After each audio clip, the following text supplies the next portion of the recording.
Hello，大家好，我係 Isaac。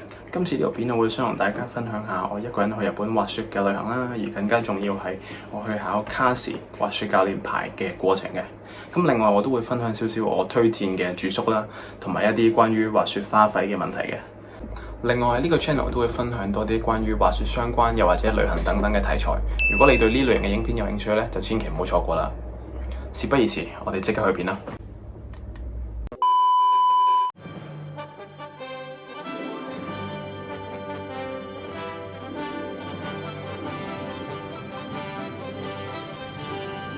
Hello， 大家好啊！依家係晏晝1點鐘啦，咁我就啱啱喺我身後面呢一間 High Lodge 度咧就 check in 咗啦。咁我都簡單同大家介紹一下我住嘅地方啦。佢主要係瞓碌架床，另外都有個別幾間雙人到3人房嘅。但由於我今次係一個人過嚟，所以我就揀咗普通嘅碌架床。咁佢每一晚咧只係需要250蚊港紙左右，所以咧都係一個比較抵玩嘅選擇嚟嘅。而我依家身處緊嘅地方就係佢嘅乾燥房啦。大部分人玩完翻嚟之後咧，都會將佢哋嘅 gear 擺喺呢度烘翻乾嘅。咁你可以見到依家個環境咧都係比較震撼，亦都有張工作台俾你拎嚟打蠟啦，同埋可以 set up 翻塊板嘅。可以見到佢啲嘢都算係好齊全，同埋會喺 rider 嘅角度度出發啦。因為老闆本身都係一個非常之熱愛滑雪嘅人嚟嘅。咁當你換完拖鞋入到嚟啦，去左手邊咧都會有 show 晒好多唔同嘅資訊喺度嘅，包括有巴士嘅時間表啦，呢度High Lodge 專門提供嘅 shuttle bus 啦，又或者你喺呢度買 lift pass 咧係平過喺 ticket centre 買嘅。咁另外呢度都有一樣嘢非常之 surprise 我嘅，就係佢有提供埋按摩槍啦、foam roller 啦，同埋瑜伽墊去俾你放翻鬆啲肌肉嘅。畢竟滑雪都係一個好高強度嘅運動啦，你玩完成日咧，其實都已經好攰噶啦。咁依家就嚟到我當時住嘅嗰間房，我都幾中意佢呢一種和式嘅設計，整體俾到人哋一種好舒服嘅感覺。咁依家就要 explore 下呢個 town 啦。我依家呢個位置係喺 Tsugaike Kogen， 跟住就依家食個 lunch 先。我唔記得拎翻支咖啡。咁我依家就會喺 Tsugaike呢度行下先啦，周圍睇下，因為我都係啱啱嚟到，跟住同埋要去頭先個 host 佢有介紹過呢間餐廳嗰度，聽講幾抵食同埋好食嘅。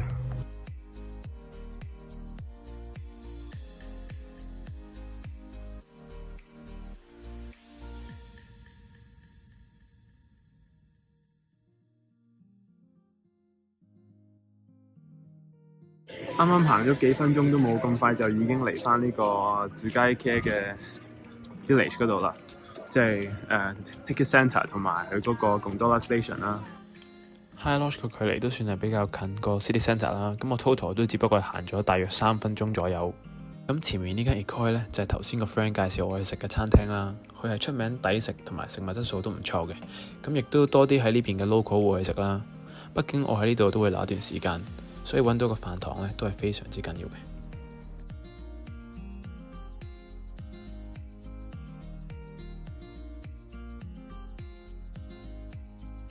可以見到我喺呢度係食過非常之咁多餐，無論自己定同朋友都會嚟呢一間。另外值得一讚係佢嘅甜品都做得幾靚仔下。另外我都想俾個建議一啲過嚟玩嘅朋友啦，就係如果你個 trip 係去得耐啲嘅話咧，咁都不妨買翻一對雪 boot 啦，即係貨你喺雪地上度行路嘅 boot 啦。一嚟佢個抓地力好啲啦，冇咁容易跣親啦；二嚟其實佢個底做得厚啲，冇咁容易覺得凍嘅腳板。食完嘢之後見時間仲早，咁就走咗過去雪場嗰度睇下啦。咁呢一度就係 Tsugaike Village 嘅入口啦。依家就行緊上去Gondola嘅方向。我覺得佢呢個位對比起其他雪場嚟講都比較靚同埋特別少少啦。而佢側邊呢，亦都係有個位可以俾人哋滑完雪喺度浸下腳嘅。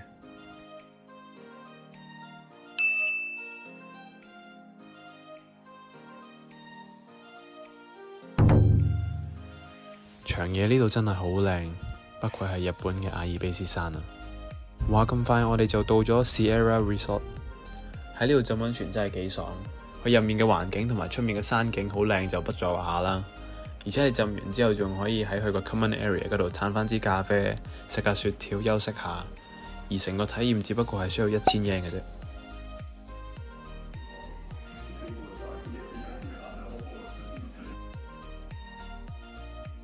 哇！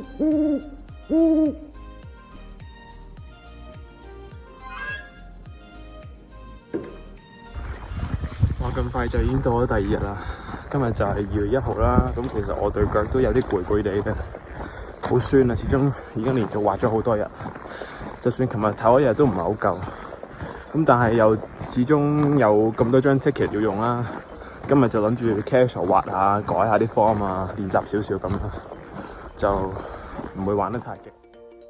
而關於網上訂完飛喺邊度拎飛呢，其實就係去翻佢個 ticket centre 啦，喺售票處隔離呢就有幾部機掣嘅，咁就 scan 翻你個 QR code 啦，然之後跟翻佢個指示，撳翻個 mon 上面嗰啲掣啦，佢呢度都有好清晰講晒每個步驟要做啲乜嘢嘅。仲有呢，你用完呢啲飛呢，其實就可以拎翻去呢一個 LiftPass Recycle Box 嗰度回收嘅。又或者如果你見到呢一啲箱呢，其實都係一樣可以回收翻你啲 LiftPass 㗎，咁就支持環保啦。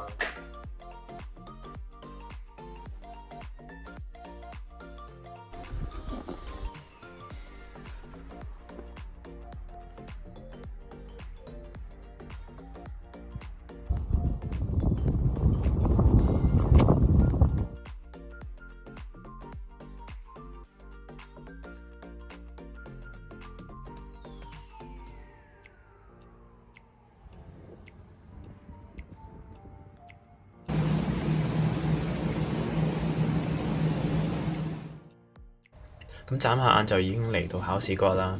咁依家大家睇緊呢個片段呢，其實我哋就喺度做緊正腳同埋反腳嘅一啲 beginner turns。不過大家又唔使擔心住，佢反腳嘅部分呢，只係佔少少嘅啫，而主要呢會係關於 beginner turn，佢唔會考你反腳 carving 嗰啲嘅。另外佢亦都有一個部分叫做 calf traverse， 咁佢主要就係想考下你嘅 edge control 啦，同埋你嘅 edge grip。佢會叫你由雪道嘅最左又或者右手邊滑到去雪道嘅另外一邊。而過程咧，你只係可以用 toe 又或者 heel side 嘅啫。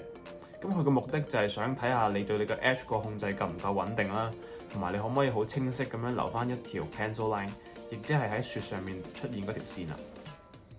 咁考完滑行之後咧，就嚟到教學嘅部分啦。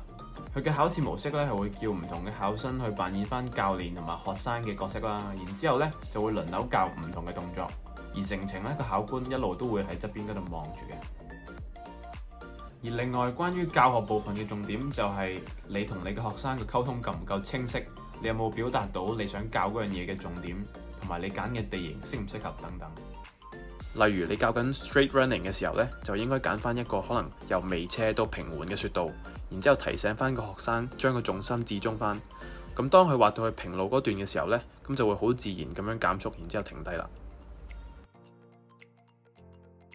另外呢一個始終係一個教練嘅牌照啦，其實佢係會注重你嘅教學部分多過你嘅滑行嘅。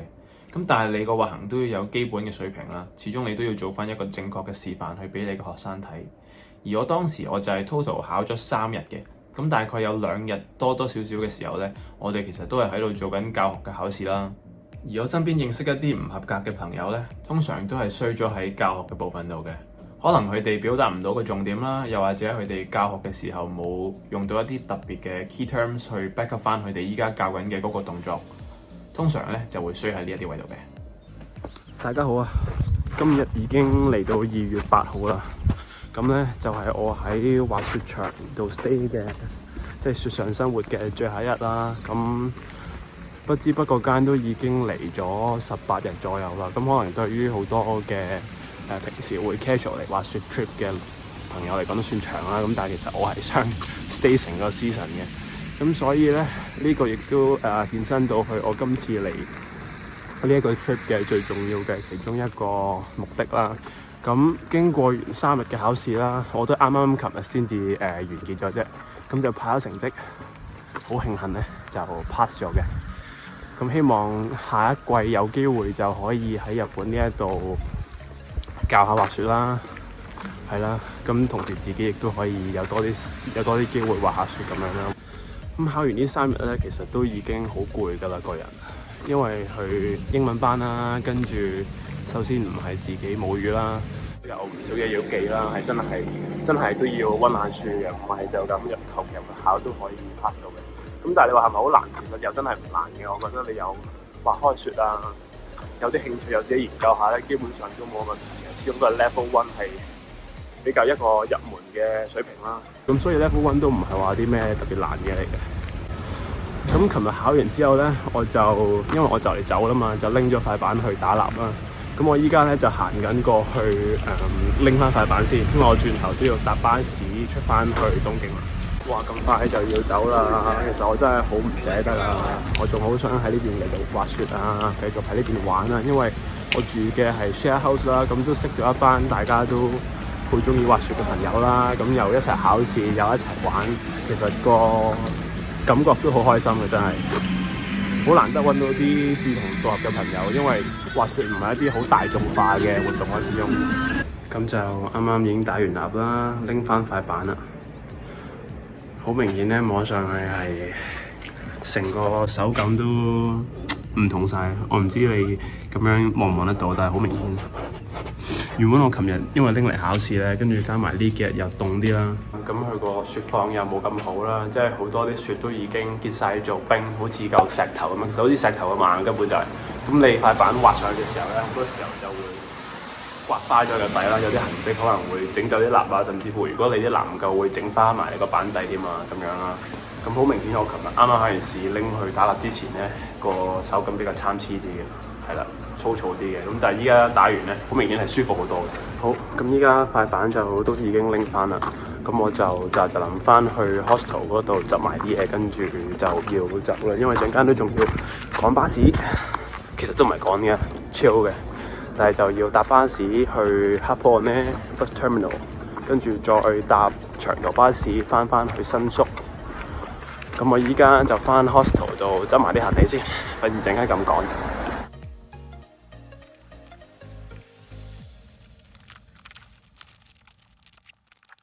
可能分享少少關於Tsugaike Kogen 梅池高原嘅呢一個滑雪場啦。咁其實佢都係比較 beginner friendly 多啲啦。佢亦都好出名，就係佢有佢個山腳兩邊都有好闊嘅 green run 啦。咁好闊嘅，比較平緩啲嘅。你新手上嚟呢邊練習啊、學啊，又或者揾教練上堂都比較容易啲上手啦。例如你 snowboard， 你想學 S turn 呢邊會比較容易學得識，你拎得到個 feel 先啦。咁二嚟喺價錢方面，由於佢呢度都唔係啲咩大嘅滑雪場啦，跟住細 town 啦，咁佢個消費相比起係會低啲嘅。佢呢一個場係對於香港人嚟講未必好出名啦。咁但係如果有興趣嚟滑雪嘅，我都會比較建議啦。尤其是你啱啱初學嘅，呢度都幾好練習，消費亦都相對冇咁高，咁就抵玩啲啦。可以 plan 個 trip 玩耐都 OK 嘅。咁就啱啱喺 Ticket Centre 呢一個迴旋處位度上咗呢一架 HV3 嘅巴士啦。咁依家咧就會搭去 Happo ne Bus Terminal。咁頭先喺梅池個巴士站嗰度咧，即係個Gondola Base 嗰度，亦都可以係理解為 Ticket Centre 門口啦。就搭咗半個鐘頭嘅 shuttle bus， 咁依家咧就嚟到呢個 Happo Bus Terminal 啦。跟住咧就可以直接喺呢個 Stop 1呢度咧，就搭翻巴士去到新宿，翻去東京嘅。咁呢個就係離開嘅方法啦。咁你如果係東京入嚟呢，其實都係調翻轉個次序啫。咁其實就唔算好複雜啦。咁你就一程巴士，不過時間有少耐嘅，5個鐘頭。但係就你唔需要搬行李啦。咁你就全部嘢擺晒喺架巴士度，佢仲會幫你搬埋上去嘅。咁就直接嚟到呢邊啦，就可以玩啦。講完交通方面嘅資訊之後，都想分享少少滑雪呢個活動嘅花費啦。可能好多人覺得滑雪係一個比較貴嘅活動或者運動啦。例如你買滑雪裝備都已經係一筆唔少嘅花費。咁有啲人佢哋有追求，就可能會揀啲貴啲嘅 gear 嚟買啦。咁但係去到最尾都係睇翻你個人嘅需求嘅啫。其實有好多位都可以降低翻個價錢嘅。例如喺買裝備方面啦，你可以揀一啲比較新淨、質量好啲嘅二手裝備啦。佢哋可以係板 boot binding， 而且買二手裝備亦都可以俾到你一個機會去試清楚你係咪真係對於滑雪係有興趣，先至再決定係咪應該投入更加多嘅資源去玩呢。而另外亦都會比較環保啲啦，令到每一件產品嘅壽命都可以增長。另外喺三大花費方面呢，包括係雪票啦、住宿啦同埋飲食。就非常之取決於你去邊一個雪場同埋佢嘅熱門程度嘅。例如位於北海道嘅 Niseko 咁就近年非常之熱門啦，佢嘅雪票咧係賣緊9500 yen 一日嘅，而我今次去呢個 Tsugaike 咧，只不過係5000蚊左右。而另外喺住宿方面，我呢條片之前都有提過，好似我依家住緊呢一種碌架床嘅房型，只係需要250蚊港紙一晚啦。咁當然未必個個都接受到住碌架床嘅，不過佢都有其他房型啦。咁但係其實都唔算貴嘅。而當你成個 trip 咁樣計落嚟，你每一個方面嘅花費都少咗嘅時候，其實就變相令到你個 trip 可以玩得更加耐啦，有更加多嘅變化啦，而你亦都可以更加投入咁樣喺滑雪呢一個活動入面。